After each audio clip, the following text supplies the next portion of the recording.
Disney CEO Bob Chapek spoke about Magic Keys yesterday. It didn't go very well. Everyone is waiting for word on Magic Key renewals, but instead, it sounds like they're being referred to as unfavorable. And we're going to talk about this next on Fresh Baked.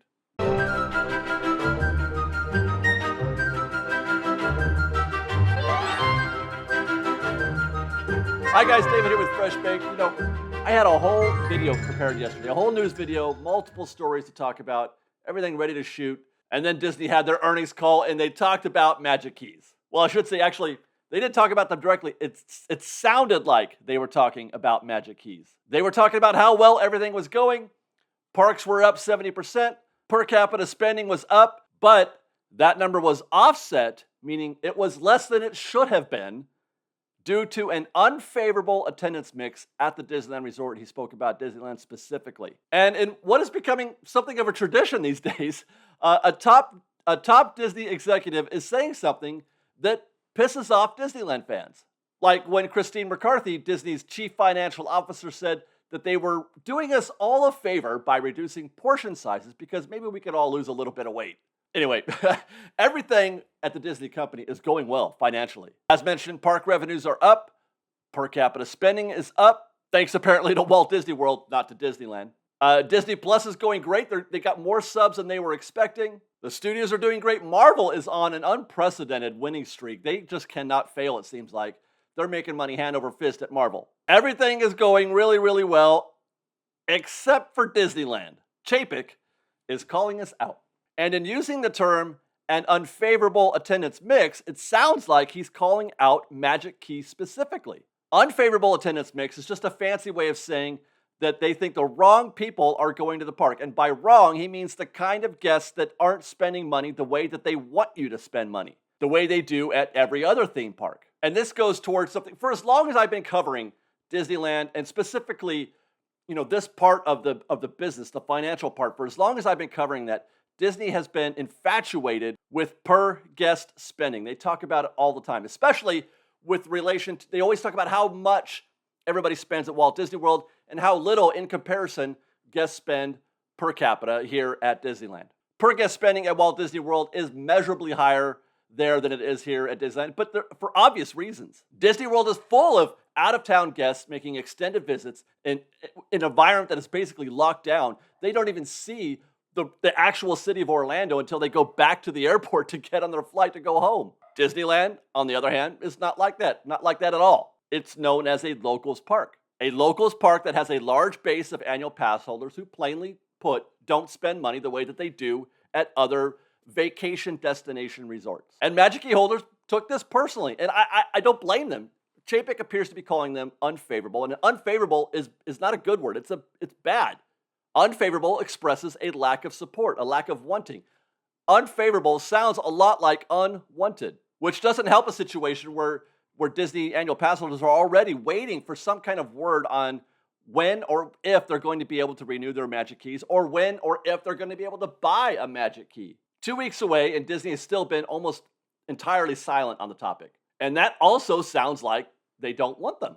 However, I don't think it's actually as bad as it sounds. I mean, it wasn't great, I'm not going to lie. That is assuming that he was, in fact, talking about Magic Keys in general. But there's a part of me that believes that what he was talking about were the tiers within the Magic Key program. Consider this. Disney has been using the reservation system for more than a year now, including a full year with Magic Keys. That means Disney has been in complete control of the mix from day one, the mix between single-day ticket holders and Magic Keys. Disney has been in complete control of that mix from the outset. And they've been using the blockout calendar to manipulate who's in the park and when. Everybody knows this. We all agree that it's happening. There's even a lawsuit about it. So if they're really talking about Magic Keys in general, then either Magic Key holders have been doing an amazing job at subverting Disney's attempts at controlling when they're in the parks, or Disney has been doing a lousy job of controlling who's in the park and when. But they love the reservation system. They won't stop talking about the reservation system and how effective it is at doing just that, at controlling attendance, at manipulating attendance, at putting people in the parks when they want them. They talk about it all the time. And if that is the case, if they are that happy with the reservation system, then they must be happy with the results. It must be doing what they want. And if that is the case, then it can't be simply or as simple as Magic Keys versus single day tickets. It could be that it's about the mix between Dream and Believe keys versus Enchant and Imagine. I would be willing to guess that Disney has data that suggests that there is a strata within the tier system, a strata that says that this key spends more in the parks than that key. And I would be willing to guess also that the unfavorable attendance mix is in relation to the difficulties that Dream and Believe Key were having in making reservations. And this was due in large part to the fact that they were putting all of those keys, all 4 keys, into the same reservation bucket. We were all working from the same bucket. And this led to Enchant and Imagine keys locking down, camping out on weekend visits when they were available, far off into the future, while Dream keys use their reservations, their 6 allotted reservations, to go more often in the near term. It's been clear from the start, and we've talked about this a lot, that Dream and Believe keys they could either camp out on weekends into the future, sit on those if they wanted to go on the weekends, or they could use those 6 reservations for frequent visits in the near term, but you can't do both. The Dream Key couldn't make a bunch of reservations in the future for weekends, let's say, and also go often 2-3 times a week. Well, at least not until the last month or so when the park calendar has been wide open, a time during which both the Enchant and Imagine keys have been blocked out. I guess what I'm trying to say is this may actually be, or could be perceived as, a good sign for the return of Magic Keys. Now, hear me out. If the comment about the unfavorable attendance mix is in fact about the balance between Magic Keys in general and the single day tickets, that's very bad. That's very bad for the future of annual passes. Maybe not forever, but at least for right now. And again, all evidence that we're seeing is pointing in that direction, actually. So this is just more support for that. But if the unfavorable attendance mix comment is in relation to the tiers within the Magic Key system, then that's the situation that they can fix, something that they would try to fix. Perhaps it's even a reason why we don't have a pass right now, why we don't have news, because they're still trying to fix it. Mind you, in my opinion, they're trying to fix a situation that can't be fixed, at least not in a way that satisfies Disney. And that's because Disney has demonstrated over the past few years a fundamental misunderstanding of who the Disneyland guest is. They want to put them, Disneyland guests, in the same box as they do Walt Disney World guests. They want us all to act the same way. And that's not going to happen. That's not ever going to happen. So from my perspective, the first way to fix that problem is to stop treating it like it's a problem and just accept the fact that Disneyland guests are not like Disney World guests, and they never will be. But they do still seem to be trying to find a way to extract the literal maximum amount of revenue out of Disneyland guests, at least in a way that helps it to compete with the other parks. All these systems, the reservation system, mobile order, Genie Plus, they're designed to precisely target guests, to find that sweet spot in order to reach the maximum number of guests. Chapek readily admitted this Thursday morning when he said, well, we always watch our demand. Again, when you're playing a yield game like we are right now, and you have the flexibility with our reservation system, well, we can move on a dime. And so we read demand. But again, we operate with a surgical knife here. And we're at a level of sophistication with our pricing. The beard is a choice, right? It makes them look less villainous. Surely that is done with intent. Anyway, we operate with a surgical knife. We're at a level of sophistication with our pricing. What he's saying is that simply changing the price once a year, like they have been doing with annual passes or with tickets and things of that nature, simply changing the price once a year is a blunt instrument. Reservations, mobile order, flexible pricing on the tickets. These are precise instruments, surgical instruments, designed to increase the number of guests that say yes to whatever it is that they're trying to sell. They're trying to reach more guests. So the answer to the right kind of attendance mix in the parks could be in trying to find a way to get Dream Keys and Believe Keys in the parks more often. As that's the only discernible issue that I've been witness to since Magic Keys have been around.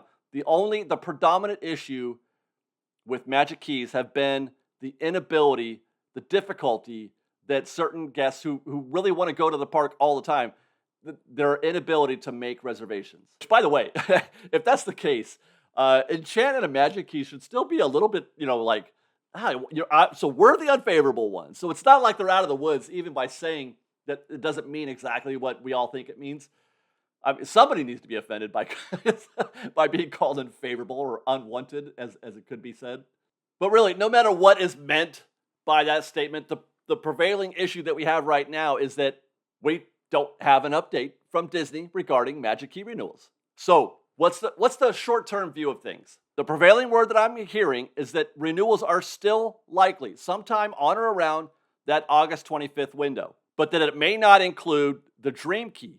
Dream Keys may be allowed to renew, but at one of the lower level passes. And then they would be given the chance to upgrade to a higher tier or whatever the case might be when they do finally finalize whatever the new program is. And I would assume, of course, that this is due to the lawsuit. The Dream Key is the only key that's being mentioned specifically in the lawsuit. It's not directed at the Magic Key system in general. The lawsuit is pointed directly at the Dream Key. Therefore, allowing renewals of the other keys would not put Disney in any further sort of legal jeopardy, legal exposure. Meanwhile, no word at all on whether or not they're in the mood to sell new Magic Keys either. Not at least until they develop a new program that is more favorable to Disney. Right now, in spite of all of its issues, the Magic Key program is still a very good value, a tremendous value, at least for those guests who do want to go to the parks often.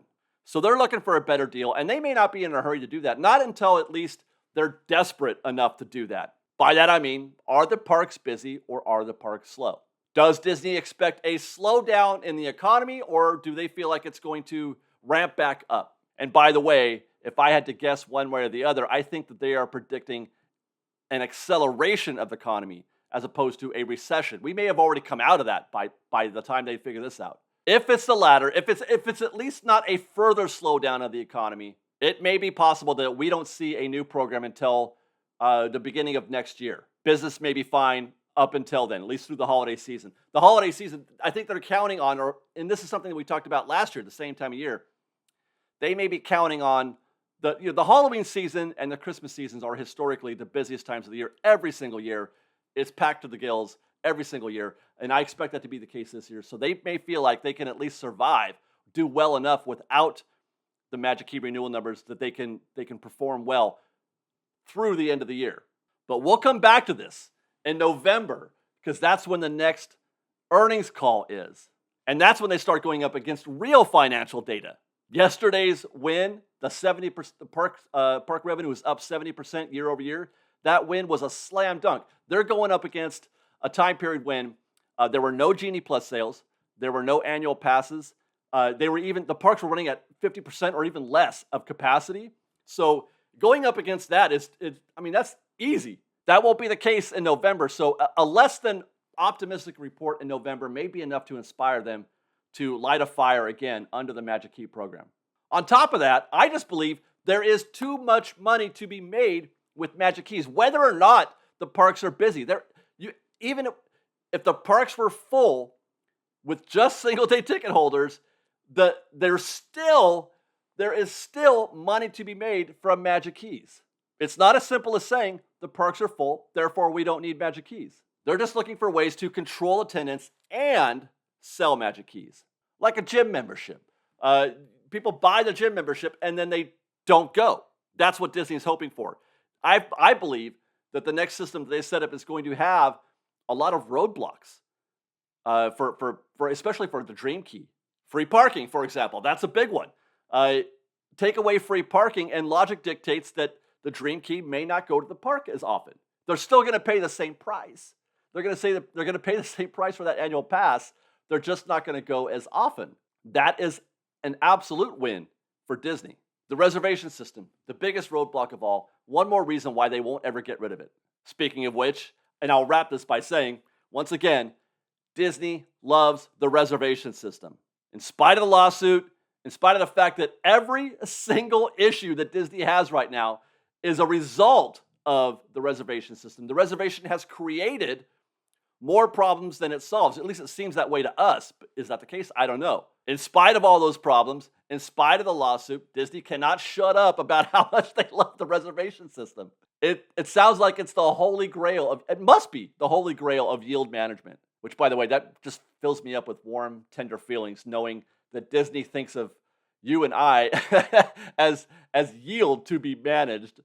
But I mean, I guess that's the way of the world these days anyway. It's not like it was, I suppose. But in the end, that does take me back to Chapek's comments. If the reservation system is that amazing, in spite of all the problems that it's caused, then the unfavorable attendance mix can't be about simply magic keys and single day tickets. Long story short, this story is not written. It's not over yet, but do look for a limited renewal system in the next couple of weeks. Do look for that. I think it's going to happen still, if only because that's the message that they had been sending to Cast when we would talk to them in those chat sessions, et cetera. When people talk, those are the things that we hear, that it's not going to be like it was, but it's going to be limited. And be prepared for no new Magic Keys sales until at least next year. But it's not over because Magic Keys make money, billions, and they're not just going to walk away from billions of dollars. Follow us on Instagram at _FreshBaked, on Twitter at FreshBakedDisney, that's fresh with no E, and on TikTok at FreshBakedDisney. If you like our show and want to show your support, please do consider joining our Patreon campaign at patreon.com/freshbaked. Otherwise, thanks again for watching, everybody. We love you. Be safe out there. Be kind to one another. Fresh Baked.